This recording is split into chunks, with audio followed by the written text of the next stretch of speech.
Welcome. In this lesson, we're going to be setting up our reaction games. First thing that we need is a main container. So setting up a class, and this is where all of the gameplay will take place. Also within here, adding in an element that we can contain the score within. So setting up another div, giving it a class of score so we can access it using our JavaScript. And then one last element that we're going to need and giving it a class of button so we can style it as button. Start game here.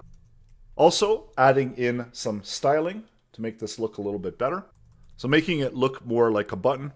Do a center text align for that as well. So just trying to make it look more like a button. So setting up a border radius. And then lastly, let's center it. So do a margin auto. Also do some styling for the container. It's going to be the full size of available space that we have for us and margin auto so we can center that element as well. Let's also add some styling for score. And you can add in a default value for score of 0. So we've got our default value there for score. And let's center this one as well. So doing a margin auto will center that element.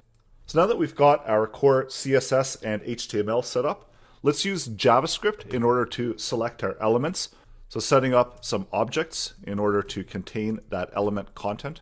You can use document query selector to select the element, selecting the element with a class of container.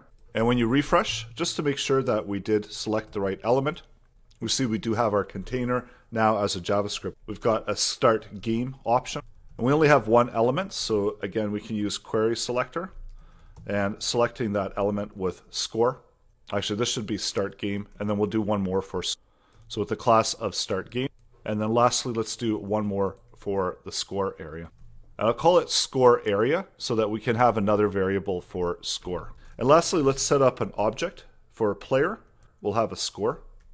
And we can utilize this as we build out our application. So this is a global object that we can make use of. So once you've set that up, we're ready to add some functionality into the button as well as begin the gameplay. So that's all still coming up in the next lessons. So go ahead and open up your editor, create some elements on the page, apply some styling. You can customize the styling, and then select those elements using JavaScript and make sure that they are selected properly by adding in and referencing it into the console so that you make sure that you do have those correct elements and you're ready to move on to the next part of the project.